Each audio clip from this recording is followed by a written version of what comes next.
Small wonder I was thus busy working to keep some government among the hard-nosed Southerners and young mafiosos from the Bronx who made up the double nucleus of my platoon, working so busily that death this night first appeared to me as a possibility considerably more agreeable than my status in some further disorder.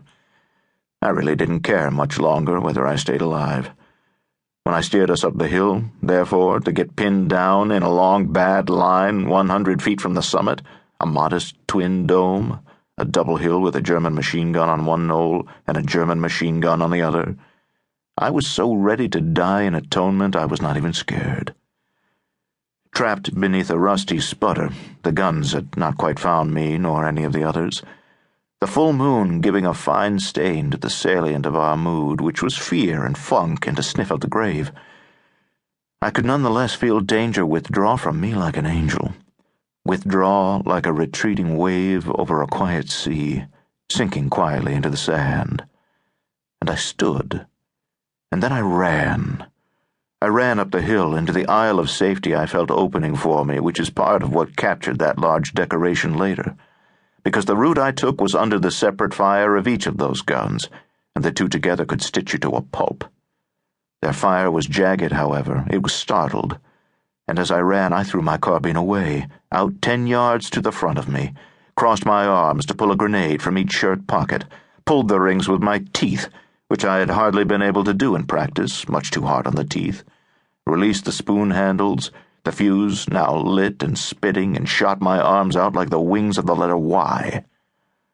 The grenades sailed away in separate flights, and I had time to stop, turn around, and dive back for my carbine, which I had overrun. Years later, I read Zen and the Art of Archery and understood the book. Because I did not throw the grenades on that night on the hill under the moon. It threw them, and it did a near-perfect job. The grenades went off somewhere between 5 and 10 yards over each machine gun. Blast, blast, like a boxer's tattoo, 1-2. And I was exploded in the butt from a piece of my own shrapnel, whacked with a delicious pain, clean as a mistress's sharp teeth going yummy in your rump. And then the barrel of my carbine swung around like a long, fine antenna and pointed itself at the machine gun hole on my right, where a great, bloody, sweet German face, a healthy, spoiled, overspoiled young beauty of a face, mother love all over its making, possessor of that over-curved mouth which only great, fat, sweet young faggots can have when their rectum is tuned and entertained from adolescence on, came crying, sliding, smiling up over the edge of the hole. Hello, death, blood and mud like the herald of sodomy upon his chest. And I pulled the trigger as if I was squeezing the softest breast of the softest pigeon which ever flew. Still, a woman's breast takes me now and then to the pigeon on that trigger, and the shot cracked like a birth twig across my palm. Whop! And the round went in at the base of his nose and spread, and I saw his face sucked in backward upon the gouge of the bullet. He looked suddenly like an old man, toothless, sly, reminiscent of lechery. Then he whimpered, "Mutter."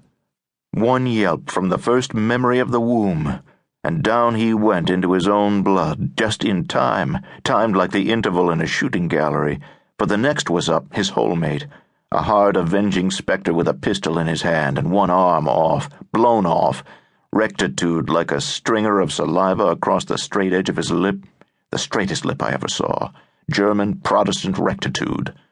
Whap! Went my carbine, and the hole was in his heart, and he folded back the long arm with the pistol back across his chest to cover his new hole, and went down straight and with a clown's deep gloom as if he were sliding down a long, thin pipe. And then I turned, feeling something tear in my wound, nice in its pain, a good blood at liberty, and I took on the other two coming out of the other hole, one short, stocky, ape-like wretch with his back all askew, as if he'd had a false, stuffed hump, which shrapnel had disgorged beyond his shoulder blade. I fired at him and he went down, and I never knew where it hit, nor quite saw his face. Then the last stood up straight with a bayonet in his hand and invited me to advance. He was bleeding below his belt. Neat and clean was his shirt, level the line of his helmet, and nothing but blood and carnage below the belt. I started to rise.